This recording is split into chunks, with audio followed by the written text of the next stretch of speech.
Hey everybody, welcome back to another episode of NC-17. I'm one of your hosts. My name is Josh, and your other co-host is Miss Lisa Fidel. How are you doing today? I'm doing really good, actually. That's Yeah, good. no Yeah, complaints. no rhyme or reason for today's episode. We're just gonna cover horror movies, books, whatever. But I know Lisa has some exciting news coming up for next weekend, which is Yeah. Well, yeah, as of yesterday, I sent my dad my manuscript, the beginning of book two, like the first 100 or so pages. I sent to my dad because they're finished. And so I'm editing them, and a week from today, literally a week from today, at VoltCon, I'm gonna be releasing a free download of that. So, if anyone's interested, hit me up on Facebook. You can find me, Lisa Fidel. Um, yeah, and I'm gonna be releasing the first 100 pages of my book, and it's not what you're expecting. Promise you that. oh yeah. So the funny thing is like with your first book, you added all the. I think today's episode pretty much is going to be about you and your books, which is fine. With your first book, you had '80s references, you had, love, you had zombies, you had survival, but all in all, it was like everything just mashed perfectly together. You know what I'm saying? And after reading it multiple times, both me, my wife, and now my brother and his girlfriend, we've all read it multiple times. We've all picked up on different characteristics that somehow manage to meet the expectations of other characters. Does that make sense? Yeah, yeah, kind of tie into each other. Yeah. You know, uh, did you want to give us a little bit of a like tidbit of what to expect in the second book? Book two is a first person narrative, but it's not a human narrating, but it's not a zombie narrating either. That's the thing. I'm not gonna say exactly who because it's kind of confusing, really. And it's also the beginning is a new cast, which is just kind of an interesting thing. And they're they're just learning the rules as well, and it's kind of more even more comedic than book one was because with the narrator narrating the way that she does.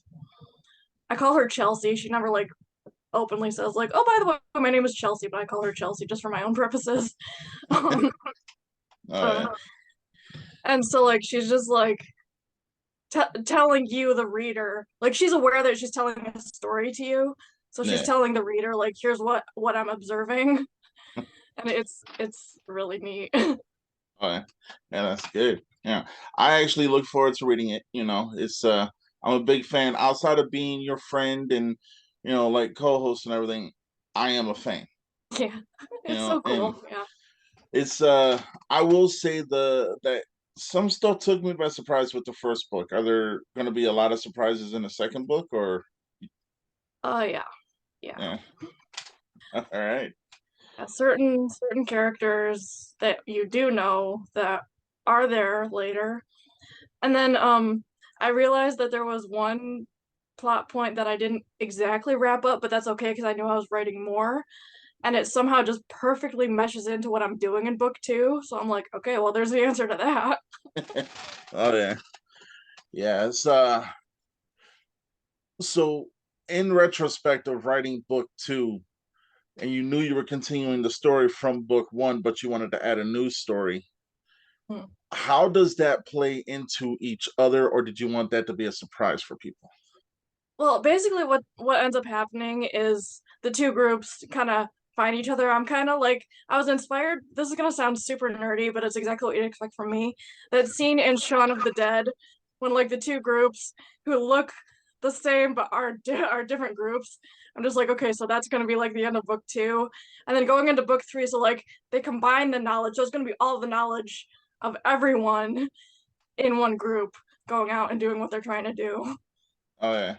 And it's funny when you said that because I swear to God on everything I love, the first thing that popped in my head was like, please let it be something like Shaun of the Dead, Yeah, because yeah. I was like, wow. That is honestly one of my favorite movies.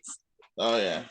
It's I mean, it's good that you can draw inspiration from like physical media and just other things.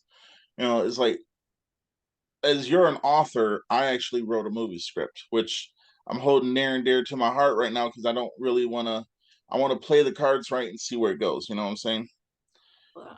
But it's kind of like with the way today's society is you can either be graphic or you can be comedic or you can be both. You know, Mhm.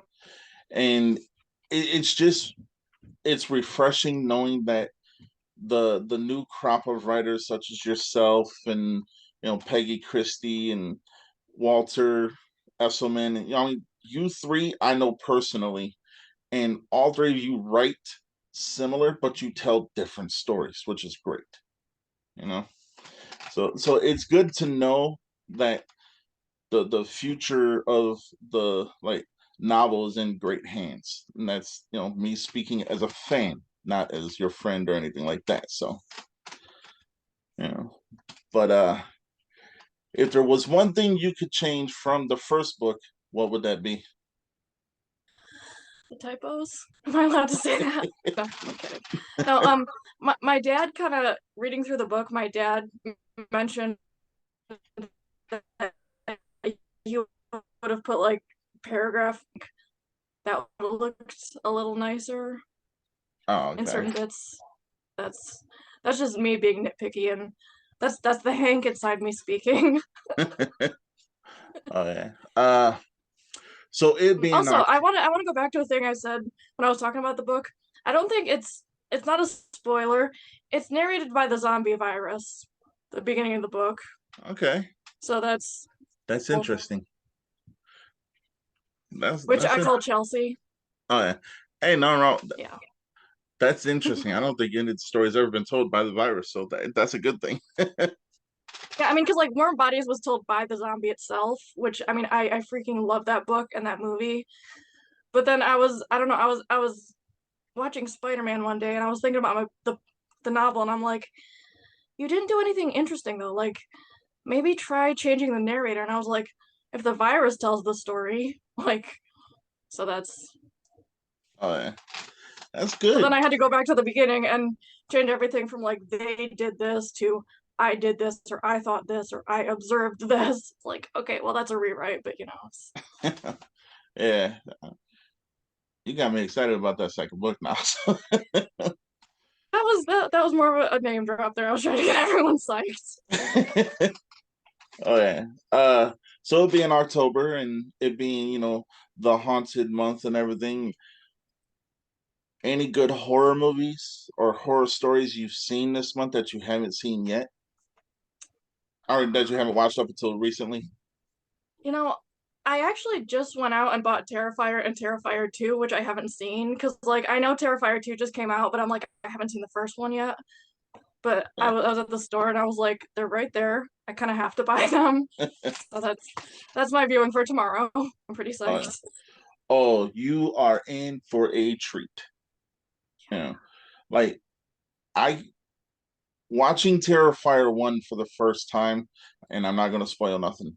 There were scenes in there. I don't cringe. I don't like, cover my eyes or anything like that. I'm in it for the blood, gore, all of it. There was one scene in there that just ultimately made me like, I'm a fan, but this is some nasty ass stuff. Beautiful. That's exactly the kind of movie I need. And then somehow part two took that a step up, and I'm sitting there thinking like, yeah, Yeah, yeah, reviews about part two, like people were like throwing up and just like walking out. I'm like, I can't wait. oh yeah. Part two is definitely better in the retrospective. There's more violence, more blood, more gore, but part one in the story mode was just a little bit better. You know, I Okay, yeah. just want to give you that because I don't want you to go into it thinking you're going to see part one, you're going to love the story, then you're going to see part two, and you're gonna be like, well, this is horseshit compared to this. I mean, it's a good comparison though. I'll be interested to like see that. Yeah. Oh yeah, uh, yeah, they were good movies. I just watched the Totally Killer movie, which just came on Amazon Prime. Can't name drop, but it's uh it's a good one. It's more comedy than anything else, but it is Those are what it is. fun. Yeah, the new Exorcist I saw. I don't. I'm gonna review that movie later on. Well, not tonight. Probably like in another week or two. I don't really want to give away too much, but yeah, for that one, just tune in for the movie recap because that's yeah. Yeah. Any Yeah, I was gonna go see something the other day, but I ended up watching Star Trek instead. So, that's me. oh yeah, ain't nothing wrong with that. Uh, let's see. What was what do you got going on for like other than oh what's the con you're going to next Oh, weekend? Voltron. Yeah. Yeah. Other than that one, you got anything else for the rest of this year, or is it Um, just that's the last no, one? no, I don't have any other cons going on, but yeah, just gonna be working hard to get the actual book written and Oh finished. yeah. Oh yeah. So let's talk about October 25th, our first Oh yeah, live yeah. event. I'm I'm excited. oh definitely. We actually were able to for the fans who haven't found out yet, we were actually able to secure a screening of the movie Flesh. And the director Nick Bergman and the actress Amanda Denny and the actor Roz Olin are going to be on hand to do a Q&A afterward. That is going to be probably hands down one of the best days of this entire year. Be amazing. Yeah. you know, uh have you seen the movie? Yeah. Okay. Oh yeah, you did because we talked Yeah. yeah, yeah. Yep. Sorry. uh don't want to give away too much, but I will say that it's not your typical horror movie, but it is on a cusp of being probably one of the greatest independent movies ever. My Yeah. opinion only. It's so stressful. Oh yeah, I love especially movies that stress you out to watch. oh yeah, especially like right after I want to say maybe right at the 15-minute mark, all the way until the end of the movie is when the stress really starts to pick up. You know, It's like it's confusing, it's stressful, it's all over the place. oh yeah, uh, Great. Yeah. but yeah, that's one thing that for our first live event to be sold out within 2 weeks, Yeah. I Oh, was shocked, you know, and hopefully it's the first of many because I'm trying to actually get it to where we can secure a spot so you can do a book signing, you that'd be know, great. Yeah. and I'm actually in the midst of talking to a couple places to see if they can't host it. But what I would like to do because every year at Motor City Nightmares, another name drop. Yeah, uh, no problem. I always meet at least one independent director and I watch their movie.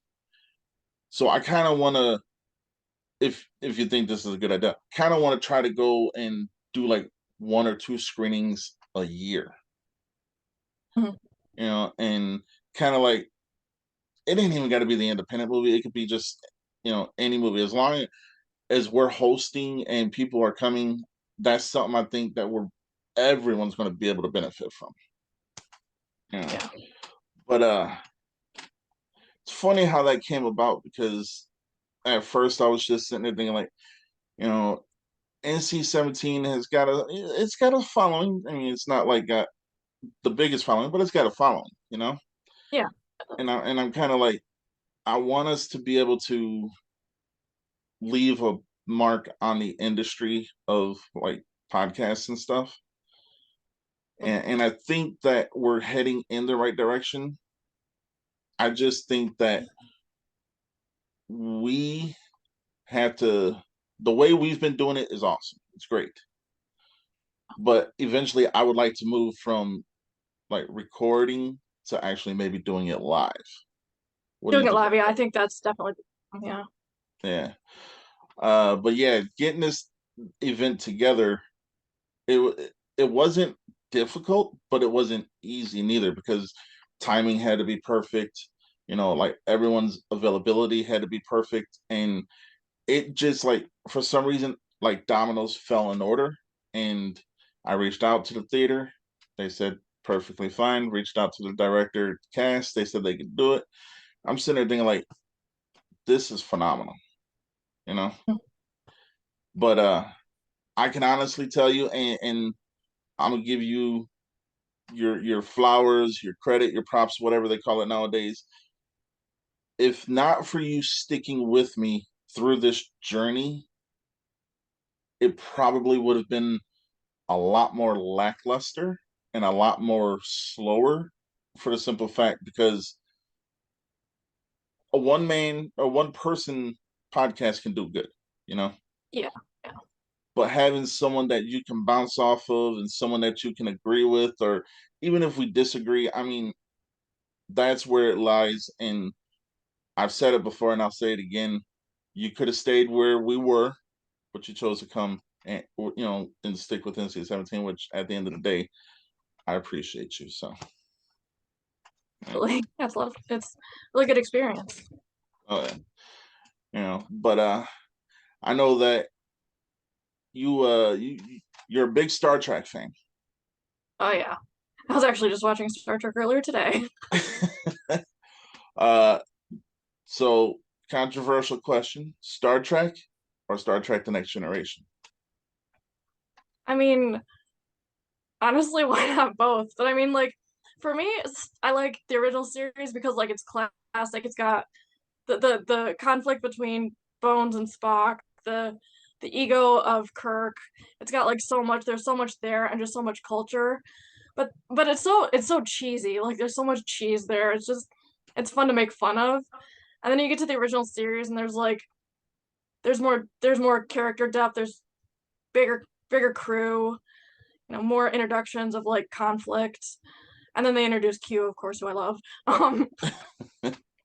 But no, I mean, and then I mean, it was later too. So like the technology, like it's not just like cardboard boxes and rope on the bridge. I mean, Oh it's yeah. it's not the cheesy make fun of. But yeah, I mean, they're both fun. Oh yeah. It's funny. Like I love movies in general. Horror is my genre. I love horror. Obviously, you can tell, but I'm a fan of everything. So everyone's like, "Are you a Trekkie? Are you a Star Wars guy?" And I'm like, "Why not like them both?" Like, do I think some things are better in Star Trek than in Star Wars? Yeah, and vice versa. But on the same hand, it's like as much as something is similar, those two things may be similar, but they are so far apart. They're so different, yeah. And I will say out of generations, like Star Trek and then the Next Generation, I want to say I kind of lean toward more the Next Generation just because I like some characters better than the other characters. Yeah, I feel that. But I will also say that the original series, you can't really, I mean, for crying out loud, Kirk, that dude, like you said, his ego and everything, but that show wouldn't have been what it was without William Shatner. Yeah, yeah. And I find that funny because Star Trek: The Next Generation, as much as it was a Picard show, I don't think that show would have been what it was if it wasn't for. And I'm a big fan of the show, but a lot of people find this controversial. I liked Worf and Riker. Yeah, yeah.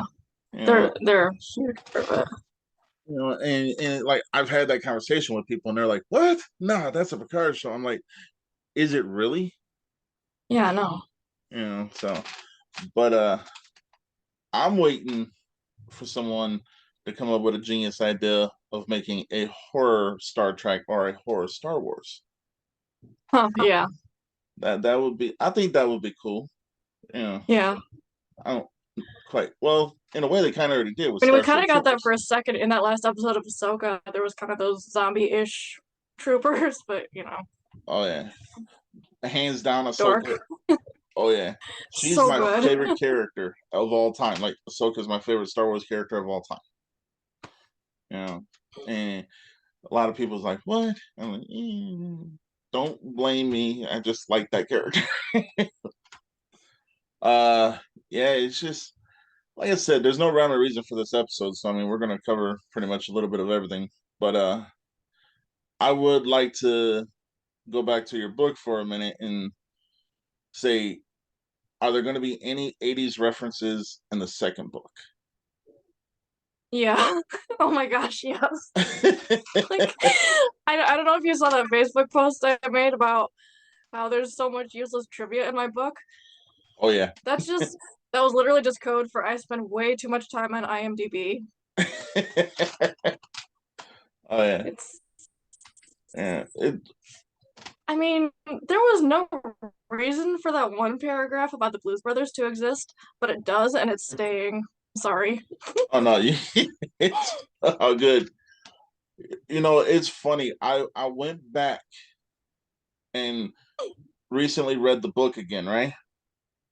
And at the end, when he's doing the holding the radio, a different Yeah. a different song came in my head. Then I was like, that probably would have been good, but I like the way you did it. And I'm like, I'm a big '80s fan. I grew up in the '80s, you know, and that song "Nothing's Mhm. Gonna Stop Us" just kept playing. Okay, yeah. But what's funny is like that that scene at the end of that book, It's so cliche. like it made me and my wife go watch Say Anything Again. So, I mean, it was well worth it, well placed, also. But I don't know. It's like Tor. All right, so we all know who my favorite character is. Oh, yeah. So Mine after, too. oh yeah, so after reading it so many times, it's like I kind of was like, I see why you did what you did with that character. Oh, At first, I was like, maybe I would have done that, but then I was like, then I was read the whole book finally, and was like, okay, I get it, yeah. you know. And then like after the third or fourth time reading it, and yes, I've read it that many times. After the third or fourth time reading it, I was like, I already knew what to expect, but it's just like I got a different feeling every time because I read it in a different manner every time, in a different mindset every time, if Yeah. that makes sense. Yeah. You Hmm. know, and me and Thing my happened to wife, me, honestly. oh yeah, me and my wife we were sitting there the other day, and she was like, "What you thinking about?" I was like, "Would I give myself up if, like, in a zombie apocalypse and you were gone? Would I do that?" She goes, "If you bet your ass you will." I was like, "Okay," but no, it's see it. I don't know. You just the way that whole story unfolded. I love the quarter scene. I love the attitude everybody had toward each other. I mean, let's face it, that quarter scene needs to be in a movie, Mhm. like I agree. 100%.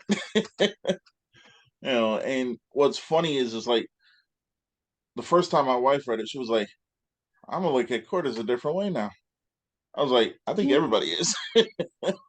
Yeah. But Patient Zero, that Hmm. Patient Zero, I think what's funny is like not a big enough character, but a big enough character to make the impact that it did. Does that make Yeah. sense? Yeah. So I think like Patient Zero, even though, and I don't want to spoil anything, that's the catalyst of everything that happened. But the first time you see Patient Zero doing what Patient Zero did, ooh, that was graphic, man. That was a lot of fun to write that. Oh yeah, and what's funny is like when I first met you, and you said it's a zombie book, zombie novel. I'm like, I love zombies. Particularly don't read a lot, but love zombies. So I was like, any book I buy strictly for the reason to read it. But when I was reading it, I was like, this she's got something that most people don't got, and that's that your imagination of how to be able to tell a character and then tell a scene with that character, not only does it meet, but it meets on a level of either A, you were either really, really drunk and just wound something up, or you really thought about the story. And I think you really thought about the story. I actually thought about that, yeah. Yeah. But my wife did say that when book two comes out, she's going to buy two of them, one to read and then one to kind of encase in her shadow box that she has. Oh my gosh. I was like, okay. You know, but when you were younger, was I know I've asked you this question a couple of times, but for anybody who's new to watch, when you were younger and you decided you wanted to be a writer, was it always the horror genre, or did you want to kind of mix different genres together? No, like I would always just like my dad and I would hang out at coffee shops and I would just I had this one thing I was working on in like middle school, which was just it was more of a coping mechanism for me because I was working through some stuff that was going on. And so it was like, how would I handle this? Here's what I would do. And so Uh, like that was kind of a novel project I was working on.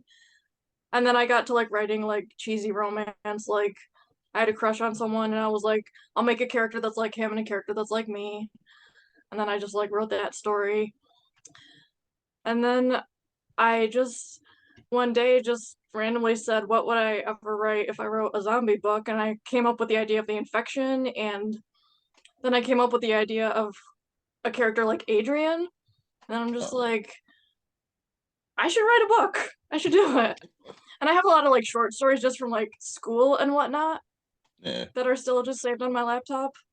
I might do something with those someday. I don't know. But Yeah. yeah. So here's a I was question. I was always just jotting stuff down in notebooks all throughout elementary school, middle school. I think it was always kind of obvious to people I was going to be a writer of some sort. Oh yeah. Hey, I mean it's working out for you. So here's a question. So your significant other, have they read the book? Not yet. Not yet. He's so he bought the book before we started dating to impress me. Slash, he wanted to support me, but also kind of to impress me. He's gonna kill me. Oh my gosh, whatever. And and so it's on his bookshelf right out there, but he's reading through the Thrawn books right now, and he has not finished the Thrawn series. And he's gonna read it after that. But at the same time, I'm a little nervous because, like it's my book that I wrote, and there are certain things in there, like the whole Nancy and Natalie thing. Like I kind of don't want my boyfriend reading about that. Yeah. I talk about Nancy and Natalie all the time, so whatever. Oh yeah. Oh, He knows of them. oh yeah.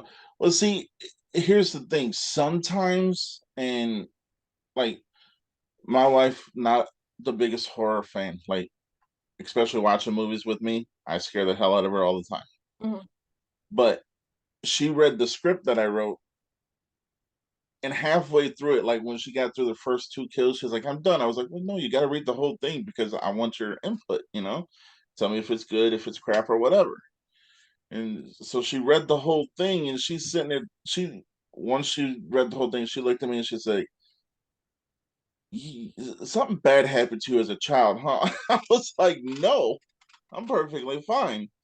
And she was like, "No, something happened." I was like, "Well, you've been with me for so long, so if something did happen, you would have known." But she then she read it again and she was like, "So I see myself in this character." I was like, "That's the first one that dies. So are you telling me that you're going to die in a horror movie?" But yeah, I don't know.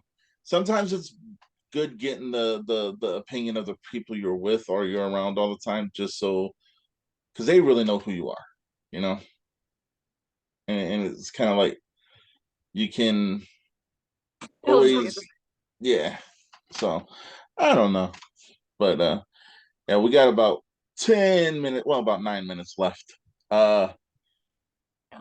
I know that you got next year. You're going to be at Motor City Nightmares, right? I already secured my booth. All right. I'm actually going to secure NC-17's booth tonight. Sweet, yeah. So we'll be able to have two booths there.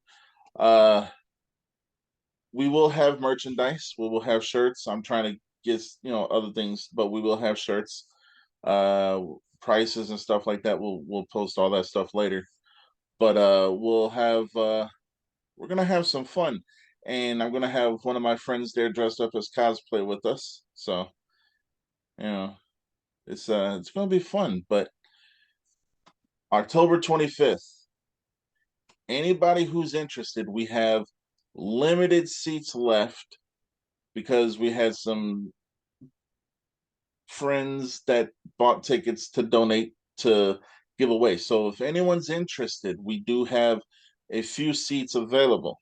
Reach out to either Lisa Fidel or Lisa or me.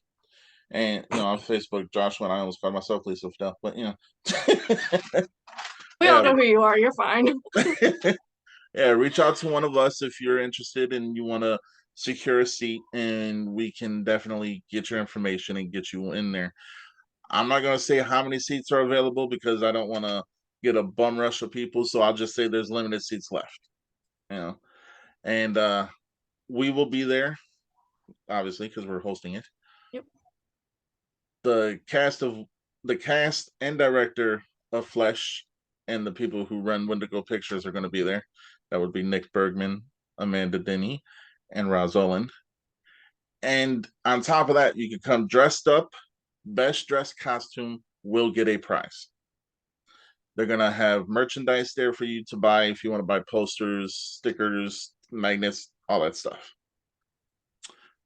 And if Lisa wants, she could bring some books. And if you want to buy some of her books, you could do that too.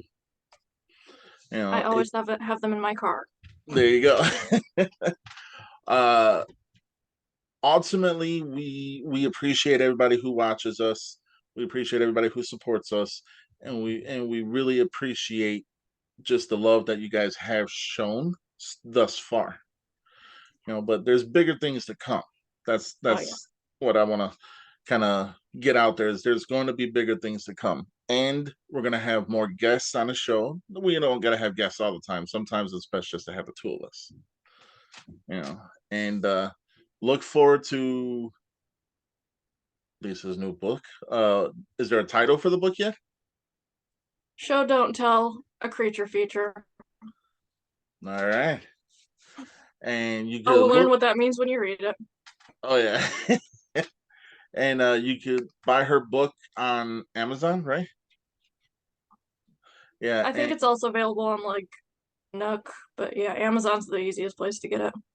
all right. And it's called This Just In, a zombie novel, which fantastic. 1 to 10, I rate everything. It is definitely a 10, and that's me being a fan, not a friend. I told you that the first time we met, or the first You time you did, were yep. on the show. Yeah. So, Yeah, yeah, I didn't expect that, but uh, thanks. I mean, let's just say that anything you put on paper, you can say, "Hey, I just farted yesterday. I'm gonna read it." But yes, we appreciate everybody and reach out to us through our.